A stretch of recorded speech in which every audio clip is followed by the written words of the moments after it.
Bonjour à tous et bienvenue dans ce webinaire qu'on organise aujourd'hui avec Quanta et My Company Files. Je suis aujourd'hui avec Alexandre pour parler un petit peu de plusieurs sujets. Bonjour à tous. Donc, on va être ensemble aujourd'hui pour quelques minutes pour parler de la conformité à l'organisation des flux. Donc, le but, c'est vraiment de vous parler du tout début de relation d'affaires, mais aussi de l'organisation tout au long de votre relation d'affaires avec le client. On va voir plusieurs choses. Donc, on est deux aujourd'hui pour parler du sujet. Je vous fais un rapide sommaire, mais avant ça, si jamais vous avez des questions tout au long de ce webinaire, n'hésitez pas à les poser. On a Ricardo et Charlotte qui sont, Ricardo et Océane, pardon, qui sont là en chat pour répondre à vos questions. Et avant ça aussi, on sait qu'il y a un sujet en ce moment qui est dans tous les cabinets, la fameuse période fiscale. Donc, je me permets quand même de vous poser la question, comment allez-vous? Vous ne pouvez pas parler, mais vous pouvez répondre au sondage pour savoir où vous en êtes. On sait que c'est pas le plus simple, mais on espère pour vous qu'il y a au moins un manque de temps, mais que ça se passe bien, plutôt que d'être sous l'eau, même si malheureusement c'est souvent le cas. Donc je vous laisse juste quelques minutes, quelques secondes pour répondre au sondage, histoire de partager un petit moment avant le webinaire. Et ensuite, on va pouvoir attaquer le vif du sujet. J'ai l'impression que pour l'instant, on est plutôt sur une bonne voie. On va rester dans le positif. Je vous partage le sommaire pour aujourd'hui et on va pouvoir voir ensemble ce qu'on voit aujourd'hui. Alors, au programme, plusieurs choses. Déjà, avant tout, on va se présenter tous les deux avec Alexandre parce qu'on va être ensemble aujourd'hui autant que vous sachiez qui on est. Et ensuite, deux points principaux. La partie un peu plus quanta sur savoir comment automatiser et fiabiliser la conformité dès l'entrée en relation d'affaires, car malheureusement, oui, la conformité arrive dès le début de relation d'affaires. On va s'y mettre, mais vous allez voir, c'est assez facile. Et ensuite, tout au long de la mission, grâce à justement la structuration vis-à-vis de Quentin. Et après, on va passer sur le sujet de prédilection d'Alexandre, la partie orchestrer efficacement les flux hybrides de vos clients et garder la maîtrise des données comptables grâce justement au portail My Company Files. Donc voilà ce qu'on va voir aujourd'hui. Place aux présentations. On a commencé à parler un petit peu, mais vous ne savez pas encore exactement qui on est, même si quelques-uns peut-être nous connaissent déjà. Pendant qu'on est dans le fil, je garde la parole et après je te la laisse Alexandre pour me présenter rapidement. Donc Marie de chez Quanta. Beaucoup me connaissent déjà, ça fait 5 ans maintenant que j'accompagne les cabinets sur plusieurs choses. Je suis référente conformité. Pour ceux qui connaissent Quanta, vous le savez très bien. Ceux qui ne connaissent pas encore, l'idée de Quanta, c'est vraiment d'apporter de la conformité. Alors, initialement, surtout sur la partie lutte anti-blanchiment, qui est assez importante en cabinet. Et il y a encore récemment, on s'est développé sur la partie conformité en début de relation d'affaires. Donc, on va pouvoir aussi aborder ce sujet-là principalement aujourd'hui sur la gestion des prospects et la génération des documents de conformité et la conformité là dès le début de relation d'affaires, puis tout au long de la relation. Donc voilà, pour moi, je te laisse te présenter Alexandre. Alors, je crois que ton micro est coupé. On ne t'entend pas. Merci Marie pour cette belle introduction. Donc moi je suis Alexandre Cancioglu. Je suis product manager chez My Company Files. Ça fait 6 ans moi que j'accompagne aussi les cabinets avec notre solution qui à la base était une solution pour faire gagner du temps aux cabinets dans leur relation client, dans les échanges qu'ils avaient au quotidien. Et plus on avance, plus on voit que le marché de l'expertise comptable est en train de se transformer et nous, on accompagne les cabinets dans cette transformation, dans la relation client pour heu, bah, mmh, proposer aux cabinets d'expertise comptable la force que peuvent avoir aujourd'hui certains éditeurs, voire des banques sur leurs relations clients. Et justement pour faire en sorte qu'ils gardent cette relation chez eux. C'est vraiment notre leitmotiv chez My Company Files. Notre objectif, c'est de vous accompagner notamment sur la facture électronique, mais aussi sur d'autres sujets dans cette transformation que vous avez et être aux côtés vraiment des experts comptables face à ces éditeurs et à ces banques qui viennent pour aussi s'accaparer une partie de votre métier et des missions que vous vendez à vos clients. Et c'est aussi, on va le voir juste après avec Marie, mais le leitmotiv de Visma, dans lequel Marie et Quanta font partie de ce groupe-là. Voilà. Exactement, merci Alexandre. Et justement, belle introduction. L'écosystème Visma, donc comme l'a dit Alexandre, Quanta et My Company Files en font partie du groupe. Pour le présenter assez rapidement, le but c'est vraiment de vous apporter une excellence de chaîne de valeur. Donc le but, c'est que chaque logiciel est vraiment le spécialiste d'une des étapes au niveau des cabinets d'expertise comptable qui ont été regroupés dans l'écosystème Visma. Donc vous avez vraiment l'excellence sur chacun des points d'un cabinet. Je vous l'accorde, c'est plusieurs logiciels, ça peut souvent faire peur, mais vous inquiétez pas, le but vraiment de l'écosystème, c'est d'avoir des liens au maximum entre chaque outil, qu'il y ait une communication. Donc au final, ça ne se voit pas du tout qu'il y a plusieurs outils et l'avantage, c'est que vous avez vraiment le meilleur de chacun qui sont spécialistes à chaque fois de leur sujet. Et par rapport à Visma aussi, Marie, dans le positionnement de Visma, pour ceux qui connaissent pas, Visma, c'est un groupe, norvégien qui fait partie, des leaders européens sur la facture électronique et sur l'écosystème des cabinets comptables. Et leur stratégie, en fait, c'est de faire de l'acquisition, sur les logiciels pour les cabinets d'expertise comptable et de gestion, mais toujours, que vous pouvez le regarder, hein, dans les différents pays, toujours dans l'accompagnement des cabinets d'expertise comptable. Notre but, c'est d'avoir des clients cabinets d'expertise comptable pour proposer des services à leurs clients. Et c'est très important dans notre positionnement et dans les valeurs, du groupe Viessmann, mais aussi, de Quanta ou de My Company Files, où on vous accompagnait déjà avant, et c'est pour ça qu'on a fait le choix aussi de rejoindre, ce groupe. Exactement. Belle présentation de l'écosystème et justement, l'idée maintenant, c'est de se pencher sur, les 2 outils qu'on présente aujourd'hui, Quanta et My Company Files. Alors, avant tout, quelques chiffres sur Quanta, que je connais mieux forcément. Alors, comme je vous l'ai dit, on est basé plutôt sur la partie conformité, lutte anti-blanchiment, mais aussi début de relation d'affaires. Beaucoup de cabinets commencent à nous faire confiance et ça, pour le coup, on en est assez content parce qu'on a quand même plus de 3000 experts comptables qui utilisent déjà l'outil et plus de 1500 cabinets, comptables qui sont représentés. On a été fondé en 2020 par, 4 personnes et maintenant on a bien grandi. Donc ça, c'est plutôt cool. On a beaucoup de cabinets qui nous font confiance. On a quand même 144 heures en moyenne qui sont gagnées par an, donc ça, c'est quand même un beau chiffre, qui représente du temps gagné et le temps, c'est quand même le plus important en cabinet, surtout, je suis navrée de le rappeler, en période fiscale. Mais vous inquiétez pas, on est là aussi pour vous faire gagner du temps. Donc le temps, c'est important, mais la conformité aussi. Et c'est pour ça aussi que je suis assez contente de vous dire qu'on a 100 des cabinets contrôlés avec Quanta qui ont eu les meilleures appréciations en cas de contrôle qualité ou en cas de contrôle lutte anti-blanchiment spécifique. Donc ça, c'est assez cool, c'est qu'on peut au moins apporter de la sérénité sur ces moments qui peuvent être assez stressants pour un cabinet. Là, au moins, l'avantage, on sait que sur le côté conformité, si on utilise Quanta, en cas de contrôle, on peut presque y aller les mains dans les poches. Et ça, c'est plutôt cool. Vous pouvez d'ailleurs regarder les avis de vos confrères qui utilisent déjà Quanta, qui sont assez positifs. Donc voilà pour les chiffres Quanta. Et pour rentrer un peu dans le cœur du sujet, avant de vous faire une présentation, je vous explique un petit peu comment on va répondre aux enjeux cabinet sur le côté déontologique, qui est assez important au vu des contrôles. Donc le but, c'est qu'en un seul outil, on ait un maximum de choses. Avant tout, quand vous allez avoir un prospect qui contacte le cabinet et que vous avez besoin de faire un début de relation d'affaires, le plus important, c'est d'avoir un maximum d'informations. Donc on vient vous accompagner sur la collecte d'informations vis-à-vis des prospects pour déjà savoir à qui vous avez affaire dès le début. Et en même temps, sur le côté sécuritaire du cabinet, effectuer les vérifications de lutte anti-blanchiment. Je vous l'ai déjà rapidement dit au début du webinaire, mais la lutte anti-blanchiment et le côté conformité doit se faire dès le début de relation d'affaires.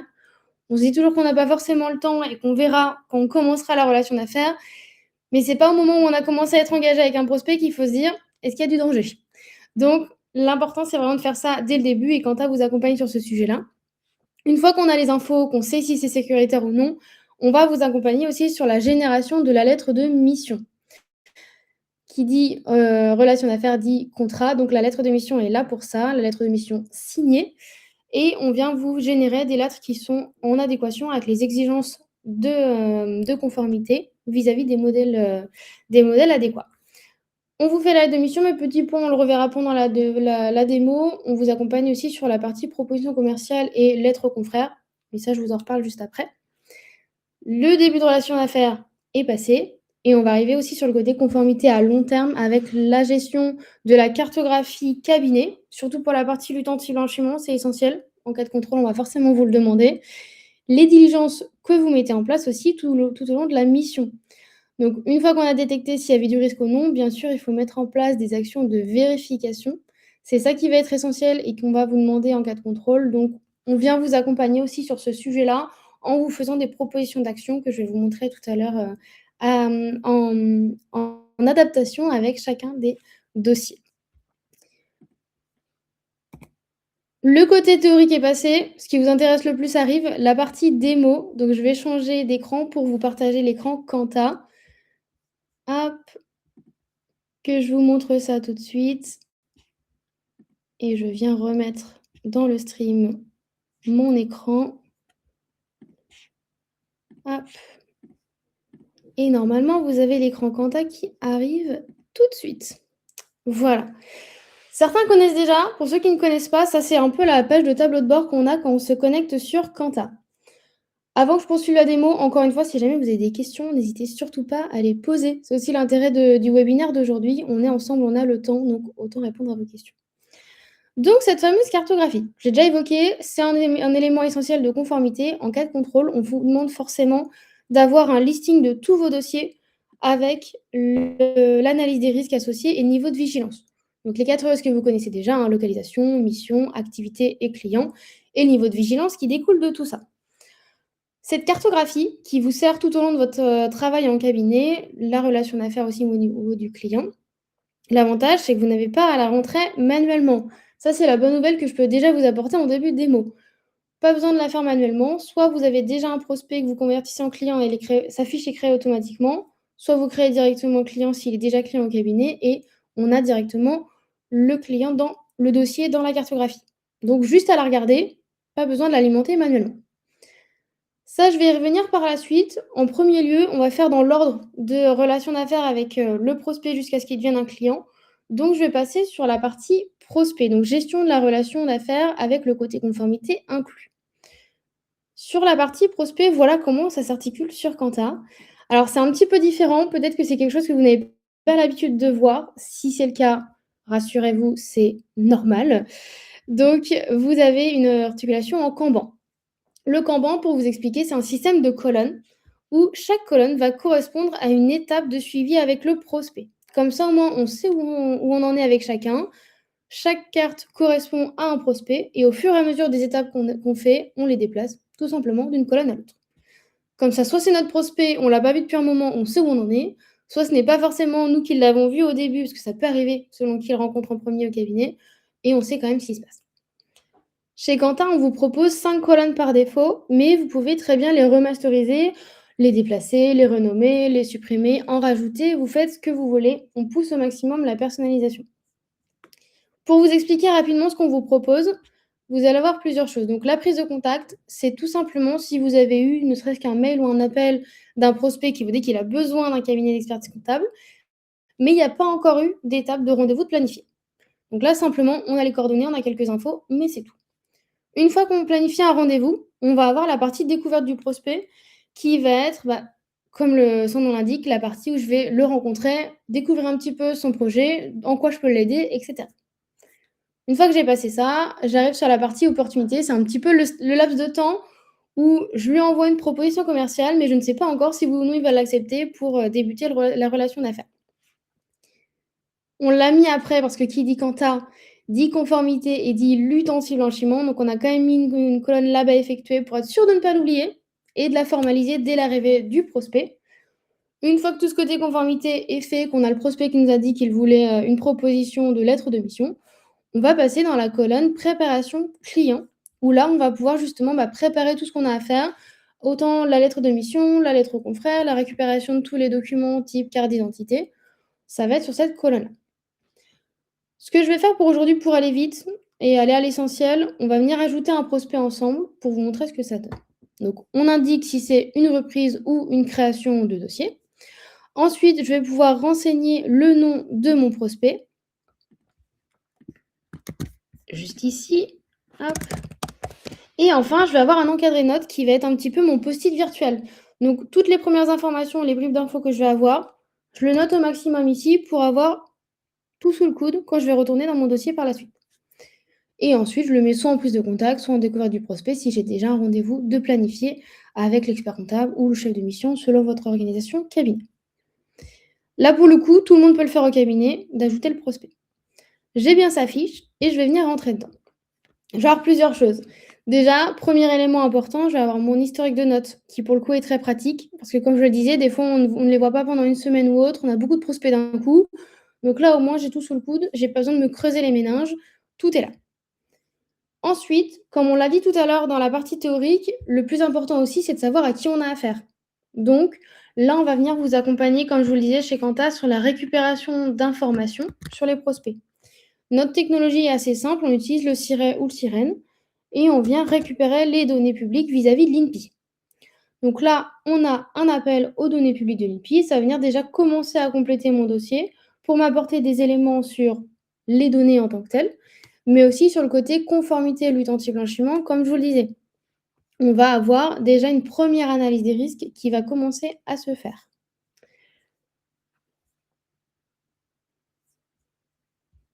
Voilà, hop, j'ai toutes mes informations, j'ai ma vigilance lab qui commence à se faire, on va y revenir par la suite, mais au moins là, j'ai rien à faire et ça commence à s'alimenter. J'ai récupéré mes informations. J'ai un rendez-vous qui a été planifié. Donc là, ce que je vais pouvoir faire directement pendant mon rendez-vous, c'est de prendre des notes directement dans l'encadré Quanta pour avoir tout centralisé. Petite chose quand même, s'il y en a qui tiennent vraiment à leurs notes manuscrites, ce que vous pouvez faire, c'est indiquer que vous avez pris des notes à la main et mettre le PDF ensuite scanné dans Quanta si vous souhaitez garder à la main. Ça, il n'y a aucun souci, mais au moins on a l'historique et ça permet toujours d'avoir le détail de ce qui s'est passé. J'enregistre mes notes. Donc j'ai mon historique de notes, j'ai rencontré mon prospect, je connais son projet, je sais de quoi il a besoin. Une fois mon rendez-vous passé, ce que je vais pouvoir faire, c'est aller dans la section information pour compléter ce que j'ai en main. Donc, je viens récupérer les informations générales, donc origine du prospect, motif du choix de l'expert comptable, le nom du prospect, l'effectif et la description de l'entité. Je fais un exemple rapide pour aujourd'hui, je vous fais confiance, vous mettrez un peu plus de choses dans cet encadré et j'enregistre. Dès que j'ai des informations enregistrées, ça vient se compléter dans mon dossier, ça reste enregistré. Et ensuite, j'ai, si je le souhaite, tout au long de mon alimentation, les données manquantes. Donc ça, vous pouvez les consulter à tout moment. L'idée, c'est d'avoir un peu une to-do list de tout ce que vous avez à faire, tant sur la lettre de mission que sur la partie lutte anti-blanchiment. Au moins, je sais ce qui me manque et je peux cliquer directement sur l'info manquante pour aller au bon endroit et le remplir. Donc, je vois en temps réel où j'en suis. J'ai fait ma partie information. Sur ma partie entreprise, pour le coup, je ne vais pas avoir grand-chose à faire parce que la quasi-totalité est publique. Donc, c'est surtout de la vérification d'infos. J'ai y compris aussi tous mes documents juridiques essentiels, donc l'extrait RBE, les statuts et le justificatif d'immatriculation. Je suis tranquille sur ce côté-là, je n'ai pas besoin de les demander au prospect, ni besoin de les chercher en ligne. La seule chose à remplir manuellement, surtout pour le côté lutte anti-blanchiment, c'est le chiffre d'affaires. Comme ça, au moins, c'est renseigné et il vient se cocher sur mes données manquantes. Ensuite, la partie personne. Donc là, je vais retrouver mon ou mes bénéficiaires effectifs ou agissants pour le compte. Je vais venir aller dans son profil pour vérifier encore une fois les informations. Nous, on récupère le maximum, mais ensuite, vous pouvez compléter. On a l'état civil. Ce qu'on va principalement vous demander, c'est la carte d'identité. Deux possibilités. Soit vous n'avez jamais rencontré le prospect, et là, pour le coup, vous renseignez sa carte d'identité dès que vous l'avez. Au moins, je suis tranquille, elle est stockée. Et dès qu'on vient reconnaître la personne, si elle est déjà sur Quanta, la carte d'identité, si elle a déjà été renseignée, est récupérée. Donc là, ça c'est la bonne nouvelle. Si vous avez une nouvelle mission à rajouter sur un dossier, le bénéficiaire existe déjà, toutes ces informations sont directement enregistrées. On gagne du temps et ça permet toujours, encore une fois, d'être plus efficace au quotidien. Donc sur ma personne, j'ai vérifié mes infos. On est OK. Ensuite, je vais avoir la partie contact. Bon, ça, c'est un détail, c'est un peu un répertoire si on veut rajouter des éléments, ne serait-ce que si j'ai l'avocat en contact avec la société pour le côté juridique, je peux l'ajouter ici, comme ça je centralise toutes mes infos. Le côté général dossier est OK. On va arriver dans le cœur de sujet de la relation d'affaires, là où les missions que je veux proposer à mon prospect. Pour qu'il passe en colonne opportunité, c'est à ce moment-là que je vais rentrer mes missions pour ensuite lui proposer une proposition commerciale. J'ajoute mes missions. Sur Quanta, comme je vous le disais, on a plusieurs modèles de lettres de mission. Donc, chaque mission que vous voyez ici aura un modèle associé qui est en conformité en cas de contrôle. On a des modèles à chaque fois. On peut sélectionner une par une les missions, ça peut se faire. Si on veut gagner du temps, on peut venir sélectionner un pack. Donc là, l'idée, c'est vraiment d'imbriquer ensemble des missions qui peuvent se compléter.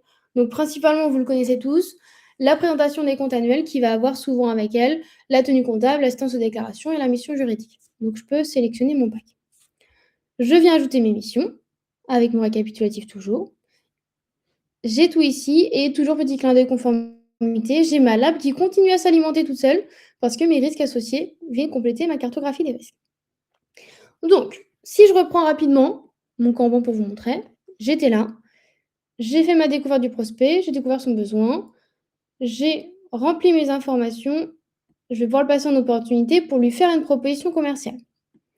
Donc là, rien de plus simple, je vais dans ma section mission et je peux, alors non pas mission, excusez-moi, document, et je viens créer un document proposition commerciale. Donc là, je vais retrouver plusieurs sections, document assez simple et efficace, mais au moins vous aurez tous les éléments à transmettre à votre prospect. J'ai ma raison sociale, ma description de l'entité que j'avais déjà fait. Si je veux personnaliser un petit peu, je peux mettre une intro et une conclusion, comme ça au moins ce sera un peu plus détaillé sur le document. Ensuite, mes destinataires qui sont regroupés et résumés. Je vais avoir ensuite la partie mission, je viens de les renseigner donc je les connais. Et ensuite la partie honoraire qui est assez importante. Donc là, c'est ce que vous allez proposer. Soit j'ai déjà paramétré en amont ma grille tarifaire, donc je vais avoir directement des choses de renseigner comme moi ici. Le but, c'est de gagner du temps, donc vous pouvez très bien mettre des honoraires par défaut en amont, indiquer la présentation des comptes, c'est toujours à tel prix, etc., etc. Comme ça sera déjà renseigné. Sachant que vous pouvez vraiment mettre autant de détails que vous le souhaitez avec des variables, là, par exemple mes frais de dossier que je rajoute, je peux rajouter aussi la mise à disposition d'un logiciel, etc. Vous avez aussi la possibilité de mettre des honoraires indicatifs. Là, par exemple, j'ai mis en honoraire indicatif le détail de mes frais de dossier, ce qui me permet de montrer au prospect tout ce que ça inclut, tout le travail que je vais fournir pour lui, mais sans que ce soit indiqué dans le total TTC.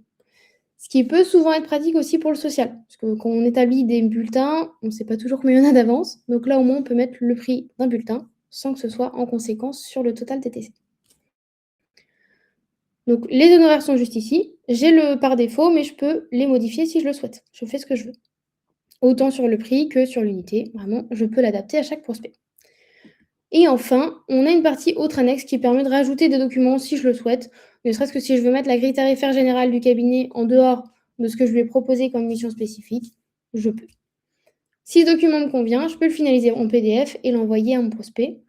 Je vous montre quand même ce que ça donne. Je vais avoir le logo du cabinet que j'aurais mis en amont, l'entête classique. J'ai toujours une couleur dominante choisie par le cabinet pour le coller à la charte graphique de mon cabinet. Ma description de mission. Et enfin, les honoraires et fin du document. Donc comme je vous l'ai dit, document simple et efficace qui permet de montrer l'essentiel au prospect. Je le finalise en PDF et je lui envoie par mail pour qu'il ait sous le coude ce que je veux lui proposer. En attendant sa réponse, ce que je peux faire, c'est m'atteler à la partie conformité.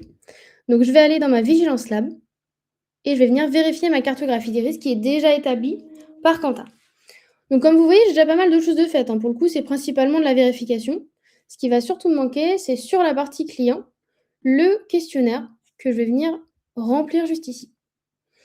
Donc pour ceux qui connaissent Quanta, vous les connaissez par cœur, c'est 9 questions. Pour ceux qui ne connaissent pas encore Quanta, ces 9 questions-là, c'est simplement le reliquat du questionnaire de l'ordre, toutes les questions qu'on ne peut pas automatiser. Le reste, on y a déjà répondu avec la complétion d'informations. Donc vous voyez, il reste que ça. Ça va assez vite. Et une fois que j'ai répondu à ce questionnaire-là, sur ma partie prospect, je suis tranquille sur la conformité là. On va dire que dans le principe, j'ai de la chance et mon prospect m'a déjà répondu. Il m'a dit que c'était OK, qu'il voulait une proposition de lettre de mission pour débuter la relation d'affaires. Donc moi, je fais tout d'un coup, mais vous, bien sûr, au fur et à mesure, il sera passé en labé effectué et en préparation client. Pour préparer justement mon client, je vais pouvoir aller justement dans la partie documents pour venir créer ma lettre de mission. Et comme je vous le disais pour information, vous pouvez faire la lettre au confrère aussi directement sur Quanta. On en a forcément besoin si c'est une reprise, donc autant la faire directement et la télécharger en PDF. La lettre de mission. Donc, je vais avoir, comme sur la partie proposition commerciale, plusieurs sections que je vais pouvoir renseigner. Je déroule tout simplement. Donc, ma première partie, j'ai déjà tout renseigné. Je peux passer à la suite. Sur la partie signataire, je vais avoir le choix de savoir si je veux mettre une signature électronique ou manuscrite et mes informations sur les signataires.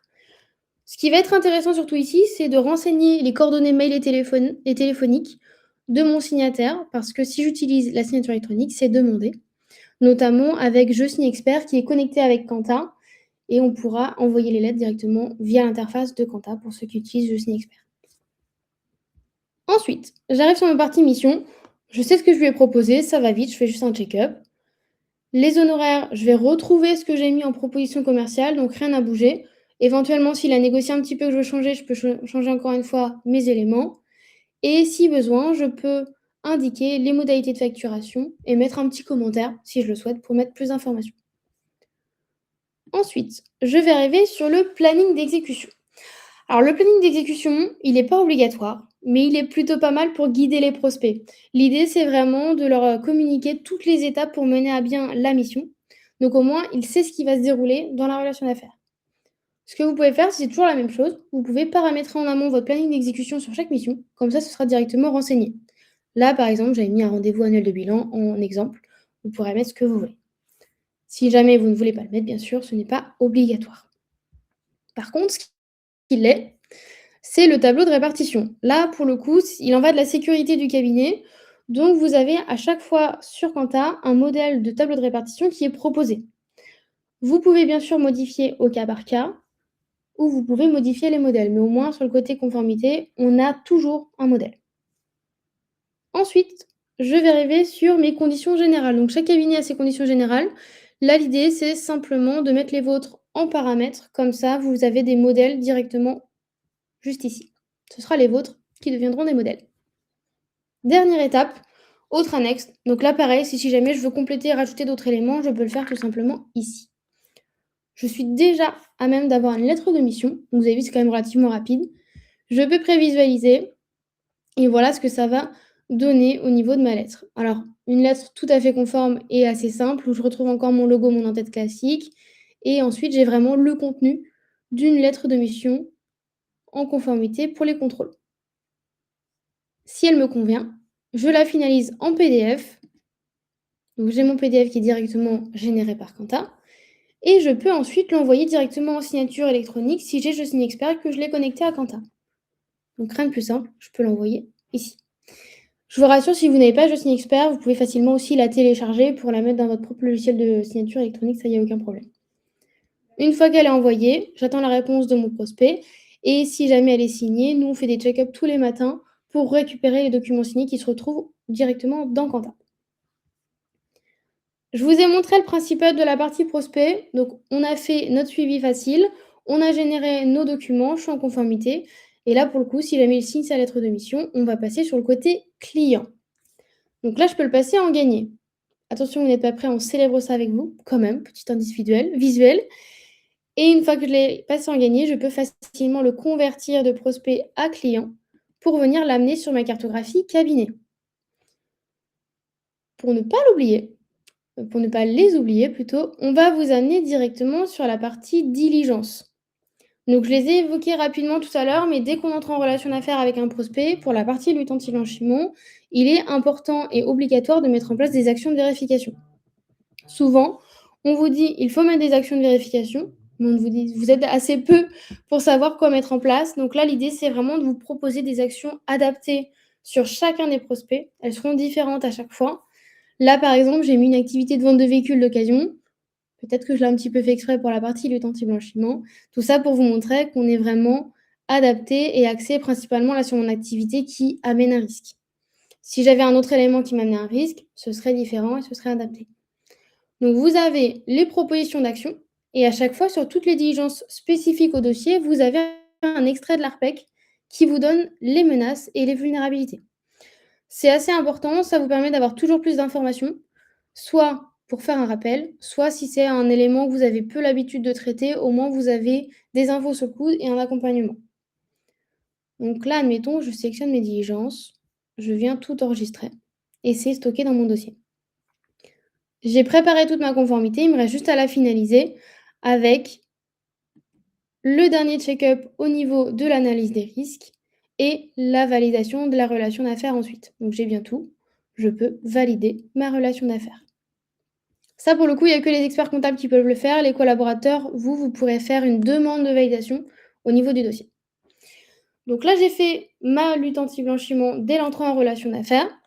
Prochaine étape, c'est au moment du maintien de mission où je vais venir faire à la fois ma conformité maintien, mais à la fois aussi ma lutte anti-blanchiment.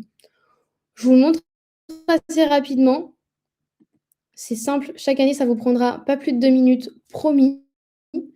Je viens créer un maintien et là, je vais avoir principalement de la vérification d'informations, donc sur les données que j'ai déjà sur Quanta et sur ma lutte anti-blanchiment. Je viens actualiser mon chiffre d'affaires selon ce que je viens de faire. Et pour actualiser les données publiques, vous avez un bouton ici qui permet de récupérer les données de l'INPI. Donc, si jamais il y a des changements d'informations au niveau de mon client, ne serait-ce qu'il a changé de siège social, il a changé de bénéficiaire effectif, dès que vous cliquez ici, ça se met à jour et vous avez toujours un rapport qui vous indique les changements sur le dossier. Comme ça, au moins, on gagne du temps sur l'efficacité tout au long de la relation d'affaires. J'ai ma conformité constante puisque j'ai mes données à jour. Et ensuite, pour la continuité de la conformité, j'ai mon questionnaire de maintien de mission à remplir. Puis ensuite, je peux facilement enregistrer et valider le maintien de mission ou mettre fin à la relation d'affaires au cas où, si besoin. Chaque année, ce sera que cette page-là. Comme vous le voyez, ça prend vraiment que 2 minutes. Sachant qu'en plus, le questionnaire de maintien de mission reste enregistré d'une année sur l'autre. Parce que souvent, c'est la même chose, mais au moins, on le laisse en validation pour la vérification. Je vous ai montré le principal, j'ai presque fini. Dernière chose, si jamais vous avez besoin de refaire des lettres de mission tout au long de votre relation d'affaires, si on vous demande une mission supplémentaire ou si vous avez un bénéficiaire qui crée une nouvelle société, vous avez besoin de propositions, vous avez une partie prospection sur vos clients qui vous permet à tout moment de créer une lettre de mission.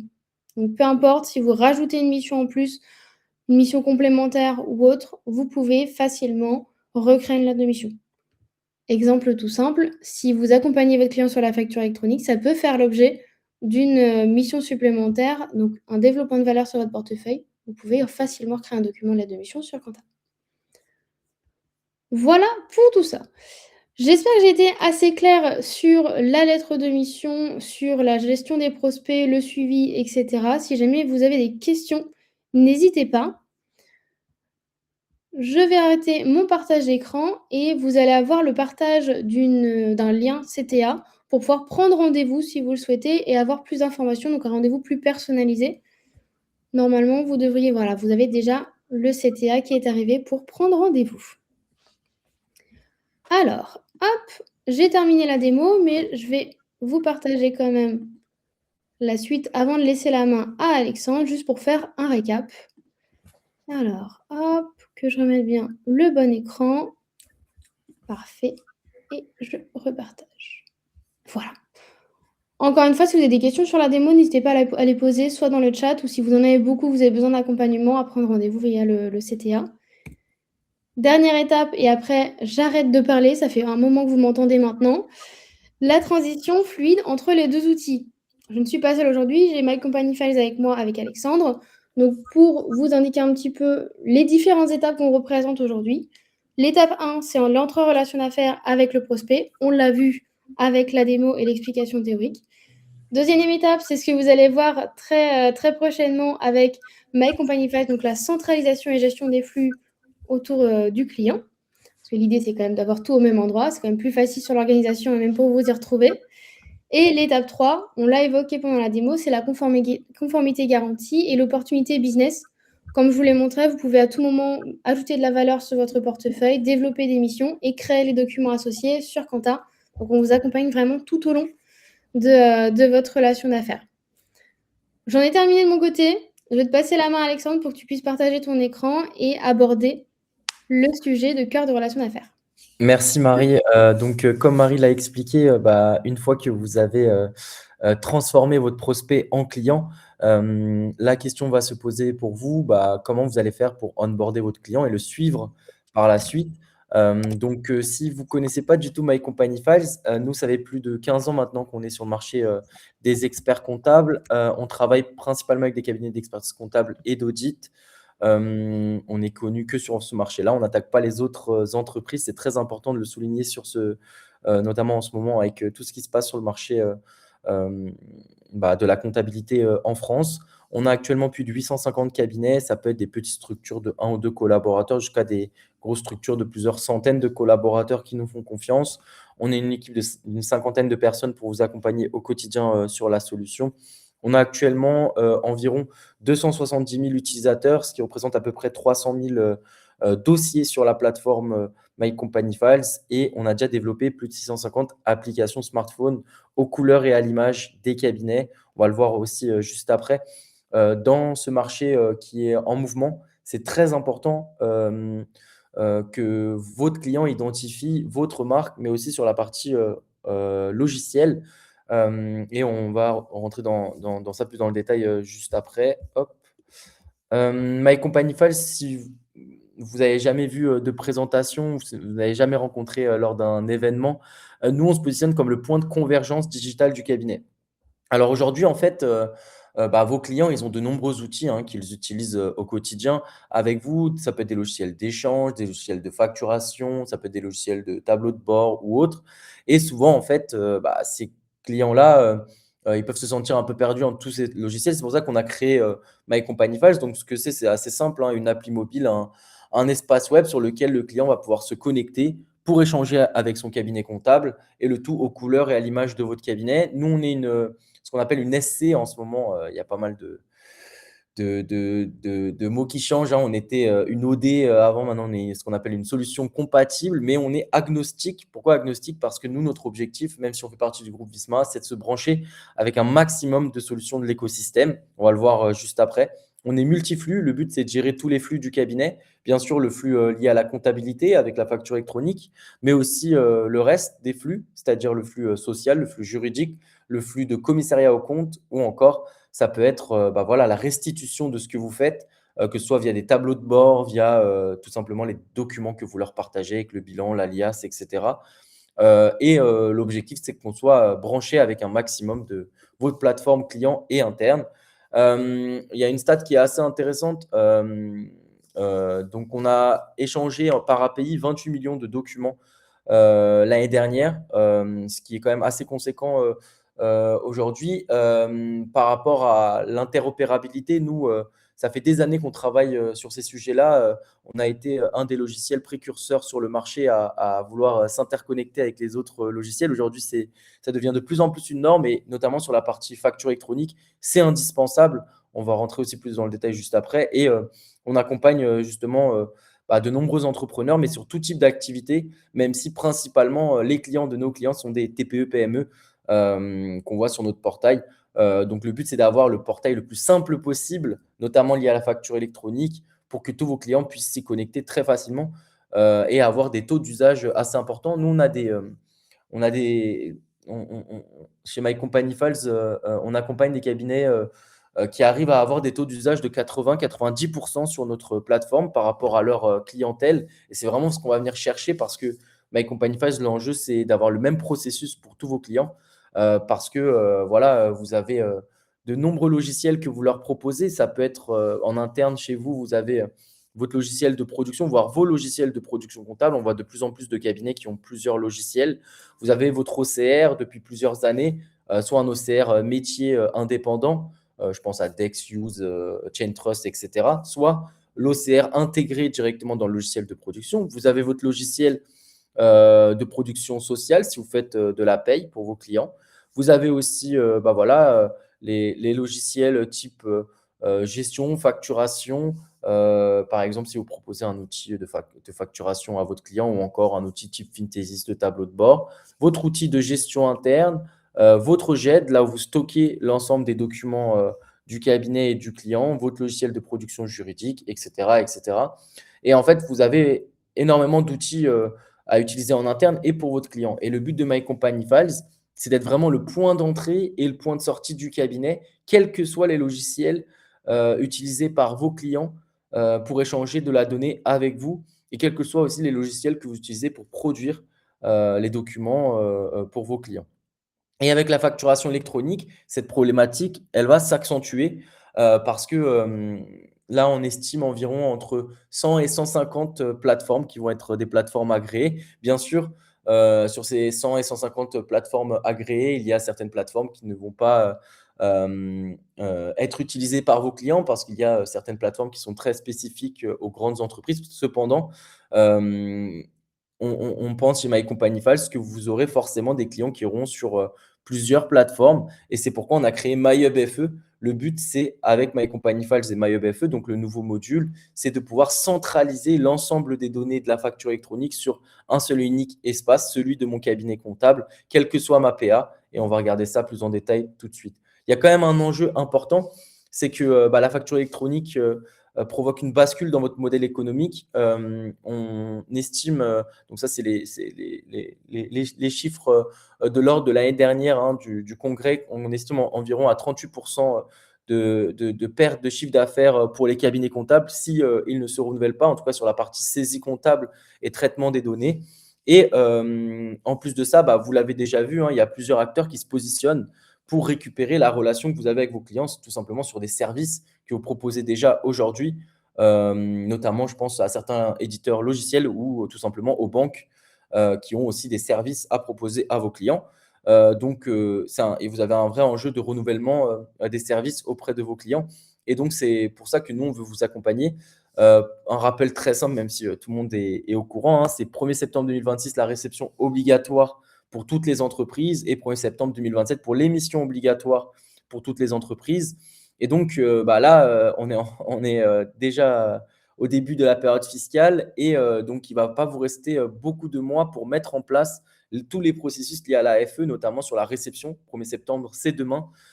Et encore une fois, je le rappelle, c'est pour toutes les entreprises sur la partie réception. Et donc, le but, ça va être de digitaliser la relation client sur 100% de vos clients d'ici septembre prochain. Et c'est pourquoi on va regarder un petit peu comment vous pouvez faire là dans les prochaines semaines et prochains mois pour tout mettre en place. Et aussi, il y a un point qui reste quand même important et qui n'est pas forcément rappelé souvent par les éditeurs ou par les partenaires de la profession, c'est que en 2026, donc au 1er septembre 2026, le flux comptable facture électronique va représenter 1% du flux facture électronique. Alors, ça peut paraître un peu contradictoire avec ce que je vous ai dit juste avant. Mais pourquoi? Parce qu'entre septembre et décembre prochain, seulement les très grandes entreprises vont fournir leur facture de vente en format électronique. Donc, moi, en tant qu'entrepreneur, si je suis une TPE, seulement quelques factures que je vais recevoir durant l'année vont être en format électronique. Cependant, il faudra que même pour ces 1% de factures, je sois compatible et que j'ai une PA qui soit ma PA à moi, que je sois, pour que je puisse recevoir toutes ces factures et gérer le statut de mes factures. En 2027, le flux facture électronique sera environ 8% du flux du cabinet. Pourquoi? Parce que là, à partir de 2027, on va avoir plus d'entreprises qui vont commencer à émettre leur flux de facture en format électronique. Et c'est à partir de 2028 où là, 60% du flux entre le cabinet et le client seront en mode facture électronique. Et il y aura toujours du flux non facture électronique qui représentera à peu près 20% du flux. Là, c'est tout ce qui est notes de frais ou les factures étrangères qui seront non comprises dans la réforme. Pour rappel, il y a quand même une réforme en Europe, hein, objectif 2030 pour une normalisation européenne liée à la facture électronique. Cependant, il y aura toujours des factures d'autres pays qui seront non conformes. Donc d'ici là, vous aurez toujours un flux qui va être hybride. Et ça, c'est important de l'avoir en tête. Et en plus de ça, dans ce flux hybride-là, on aura, ce que je vous ai dit juste avant, plusieurs PA. Pourquoi? Parce que vous avez une typologie de clients variés. On va rentrer dans le détail juste après. Mais donc, ça va être compliqué pour vous de gérer tous ces flux-là en même temps entre le flux non FE, le flux FE plus la multiplicité des outils. En fait, vous allez vous retrouver dans un peu les problématiques que vous aviez avant, c'est-à-dire la boîte à chaussures avec plein de documents à aller chercher à différents endroits. Sauf que là, ça va être un peu une boîte à chaussures numérique et c'est pour ça qu'on a créé MyHub FE chez My Company Files. En plus de ça, vous allez avoir une hétérogénéité des plateformes agréées. Pourquoi? Parce que, imaginons, on prend un cabinet très simple qui a environ 200 dossiers clients. Sur ces 200 clients-là, moi, en tant que cabinet, je vais recommander peut-être la PA de l'ordre, par exemple, jefacture.com, ou encore la PA recommandée par mon logiciel de production. Je pense à Le Village Connecté pour ceux qui sont sur ACD ou ou autre. Et donc, je vais recommander cette PA-là. Sur ces clients-là, sur ces 200 clients-là, bah, peut-être que vous allez réussir à mettre 50% de vos clients sur la PA que vous leur avez recommandée. Déjà, si vous arrivez à faire ça, c'est déjà top parce que ça ne va pas être forcément facile de les convaincre d'aller sur telle ou telle PA. Mais voilà, si vous arrivez déjà à avoir les 50% de vos clients sur la PA recommandée, c'est déjà très bien. Ensuite, vous aurez peut-être des clients qui vont basculer sur les PA de leur propre outil de facturation. Si ça fait 20 ans que j'utilise Sage Facturation et que Sage me propose une PA intégrée à mon logiciel de facturation, quel est mon intérêt en tant que client de changer de PA? Donc, je vais rester peut-être, moi, en tant que client, choisir de rester sur ma PA de mon outil de facturation. Ça peut être aussi, par exemple, pareil pour Pennylane ou Time, sur ces clients-là qui ont déjà ces outils-là. Voilà, ils vont choisir de rester sur leur PA. Et aussi la PA subie par le cabinet. Là, c'est dans le cas où c'est un secteur très spécifique ou par une banque. Par exemple, le client va sur Conto et prend la PA de Conto ou encore Digipharmacie s'il est, s'il est pharmacien. Voilà, ça va être des PA un peu plus subis par le cabinet parce qu'elles ne seront peut-être pas connectées, bien connectées, branchées à votre logiciel de production comptable. Et c'est là où vous allez avoir un vrai problème de suivi de vos demandes. Donc, la réponse de My Company Files, c'est d'être votre partenaire stratégique pour l'indépendance de votre cabinet et la transition vers la réforme de la facture électronique. Nous, on est là pour vous laisser le libre choix de vos connexions, que vous soyez maître de vos flux et maître du flux de vos clients et que le client il reste chez vous, que vous restiez en centre du jeu, que la relation elle soit pas accaparée par un logiciel de la profession comptable ou par une banque. Le but, c'est que vous soyez toujours au centre du jeu et que vous ayez les mêmes services que ces logiciels-là, toujours à votre couleur, à votre image, et que ce soit vous qui gardiez la valeur auprès de votre client. Et nous, on n'est pas juste un portail d'échange, on est vraiment là pour être votre interface client de confiance pour l'arrivée de la facture électronique. Donc, c'est pourquoi on a créé MyHubFE, donc l'orchestrateur de vos flux de la facture électronique. Donc, l'objectif, c'est quelle que soit l'APA du client, que le client il a le même parcours. Donc, par exemple, que je sois sur Pennylane ou que je sois sur Je Facture pour recevoir mes factures d'achat, mes factures de vente et gérer mes statuts, que j'ai exactement le même parcours client et que vous, en tant que cabinet, côté collaborateur, vous puissiez piloter l'ensemble des PA également sur un seul unique portail et le brancher directement à votre logiciel de production. Et on va voir juste après. Aujourd'hui, My Company Files, voilà, on a déjà développé avec MyHubFE 5 partenaires PA. Et là, on va développer plusieurs autres partenaires. Alors, souvent, on nous pose la question, voilà, il y a entre 100 et 150 partenaires. Pourquoi vous n'avez pas encore développé tous les partenaires? Parce que tout simplement, il y a une partie des partenaires de la profession qui ne concernent pas justement la profession, quand il y a des PA très spécifiques pour des grandes ETI. Donc d'ailleurs, 50% de ces PA, des 150 PA, globalement, ne concernent pas les experts comptables. Sur le reste, nous, on a fait des listes en fait auprès de nos clients et auprès de nos clients en cabinet My Company Files, et on a agi par ordre de priorité avec les différents partenaires qui étaient demandés par nos clients, mais aussi les partenaires qui étaient prêts. Donc, vous voyez, les 5 partenaires que vous voyez là, c'est les partenaires qui sont le plus prêts aussi au niveau des API, ce qui fait que nous aussi, on peut avancer plus vite avec eux. Et là, le but, c'est d'en développer 7 autres d'ici septembre prochain. Et entre septembre et décembre aussi, on veut en développer d'autres. Donc, le but, c'est d'en avoir un maximum et d'optimiser justement aussi les développements par ordre de priorité par les cabinets. D'ailleurs, je voulais vous poser une question. Là, on a un petit sondage à vous faire pour savoir, est-ce que vous avez déjà choisi votre PA à proposer à vos clients, la PA principale, ou vos PA à proposer à vos clients? Donc, Ricardo va vous lancer le sondage. Hop, je vous laisse répondre. Bien sûr, ex-PDP. Donc, les réponses, c'est oui, mes choix sont faits. J'ai une shortlist, mais rien n'est figé. J'hésite entre plusieurs options. Je n'ai pas encore étudié la question. Ok, c'est assez intéressant. N'hésitez pas à continuer de répondre. On va pouvoir aussi en discuter. N'hésitez pas si vous avez des questions. Il y a quand même un point important aujourd'hui. C'est vrai que faire un choix définitif, ça reste quand même assez complexe, hein, pour moi, en tant que product manager chez My Company Files, aujourd'hui, je rencontre de nombreux clients, donc je travaille beaucoup en collaboration avec les clients, que ce soit les grosses structures ou les plus petits, pour échanger sur, leurs besoins et les évolutions de notre logiciel My Company Files. Et ce que je vois, hein, c'est que c'est pas forcément facile pour vous de faire un choix définitif tout simplement parce que la plupart des PA, aujourd'hui, vous ne pouvez pas les tester en situation réelle. Pourquoi les tester en situation réelle? Vous pouvez tester, certaines fonctionnalités des PA. Cependant, aujourd'hui, vu que la facture électronique n'est pas encore arrivée à 100, vous ne pouvez pas le tester de manière massive et on sait qu'il y a souvent des questions qui peuvent se poser, de gestion de la masse sur les logiciels, métiers. On le sait chez My Company Files, hein, on a déjà eu, affaire à ces problématiques auparavant. Mais tant que tous les documents, ne sont pas passés en mode facture électronique, vous ne pouvez pas tester à 100 les logiciels et même les offres, elles ne sont pas encore toutes définies. Donc ça dépend de la maturité aussi des logiciels, métiers production que vous avez et de leur avancée, technologique. Donc voilà, c'est assez intéressant des c'est assez représentatif des réponses qu'on a, d'habitude. Donc voilà, n'hésitez pas si vous avez des questions. Je ne vois pas dans le chat là, je vais regarder un petit coup. Est-ce que vous avez des questions peut-être sur les PA? N'hésitez pas, hein, si vous avez des questions. Hop.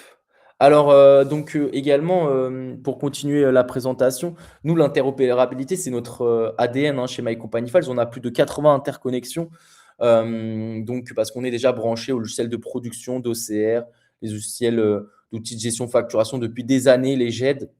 Et en fait, avec les PA, il faut savoir qu'aujourd'hui, il y a une norme qui existe. C'est une norme qui a été proposée, par la DGFiP. Par contre, elle n'est pas obligatoire. Donc il y a une norme d'interopérabilité qui est, la norme AFNOR. Donc qu'est-ce que la norme AFNOR? C'est une norme, d'API, pour permettre, aux éditeurs, comme nous, par exemple, ou les éditeurs de production comptable, de se brancher avec les différentes PA ou même les PA entre elles. Cependant, cette norme, n'est pas obligatoire, donc la plupart des éditeurs, pour faire ce travail-là aussi, chez My Company Files de partenariat avec les autres éditeurs, aujourd'hui, la plupart des éditeurs, ils n'ont pas, encore développé l'API AFNOR et pour certains, ils n'ont pas l'ambition ou la volonté de le faire. Pourquoi?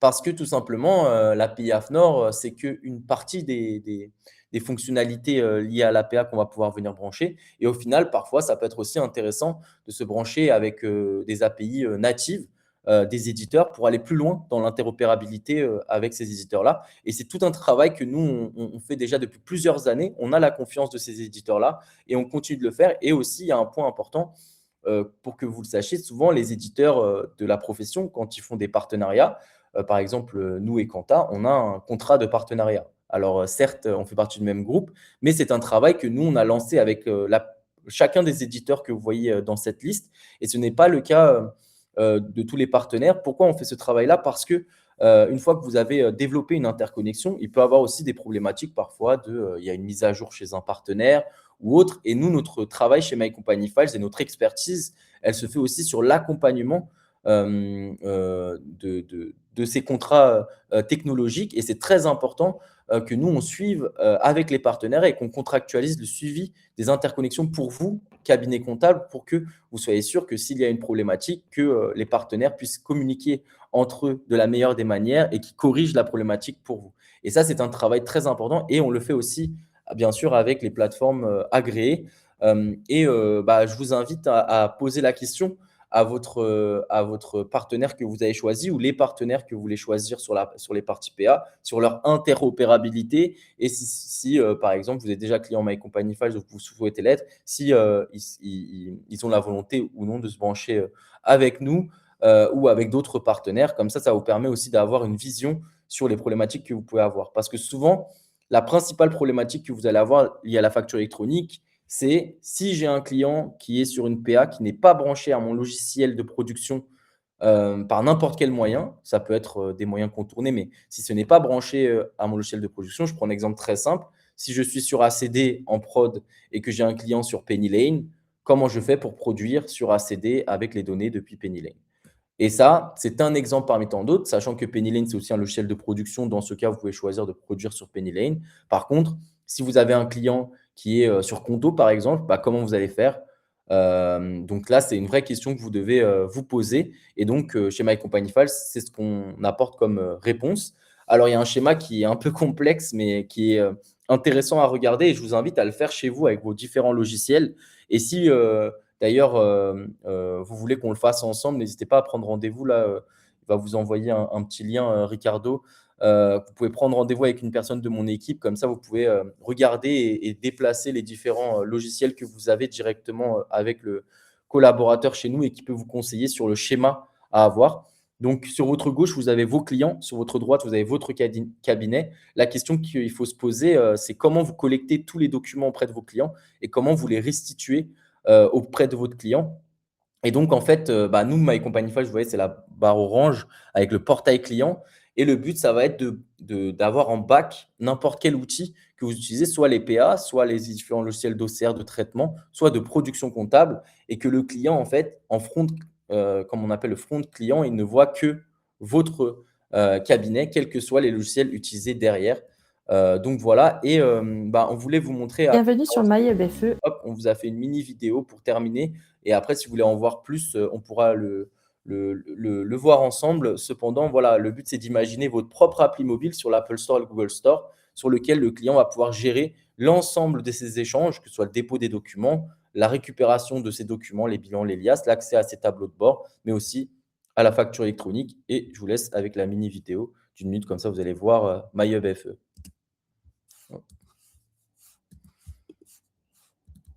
Pardon. Bienvenue sur MyHubFE, l'orchestrateur de vos flux de facturation électronique. Vous retrouvez directement sur votre application un tableau de bord avec l'ensemble des flux de factures électroniques. Un onglet pour les achats, un onglet pour les ventes, avec un filtre sur les différents statuts.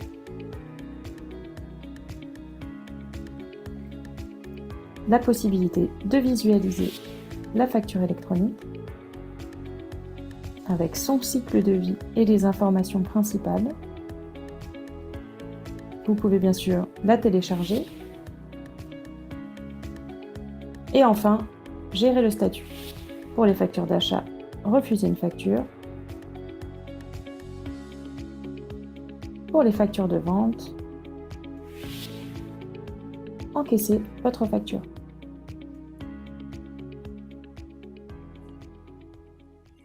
Donc, vous voyez, l'avantage de My Company Files, c'est que moi, en tant que client, je me connecte sur la plateforme de mon cabinet. Derrière, que ce soit n'importe quel PA, je peux valider et gérer le statut de mes factures et envoyer les documents directement à mon cabinet comptable sans me soucier des différentes problématiques.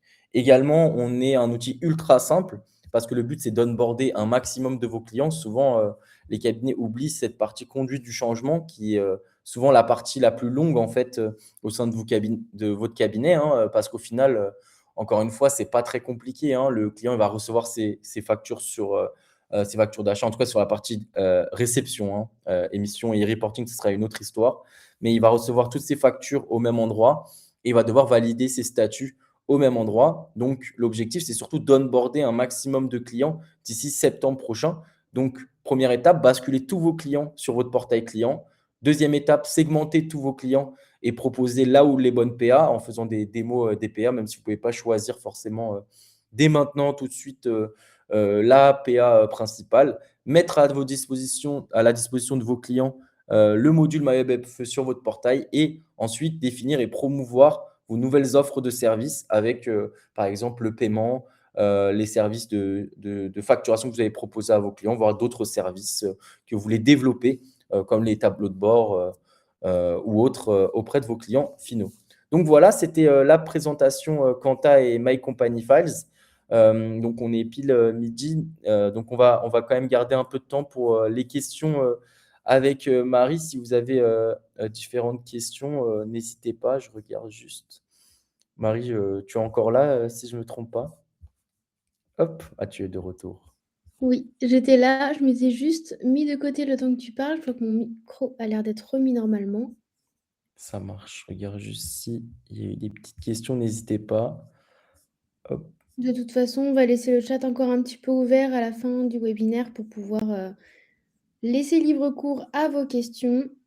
Alors sur, la question de Sophie, ah oui, où vous avez développé votre propre PA, très bien, bah, n'hésitez pas, à venir vers nous parce que nous, on peut aussi, se brancher avec des PA spécifiques. On n'a pas de limite, chez My Company Files. C'est vraiment en fonction de nos clients, et de,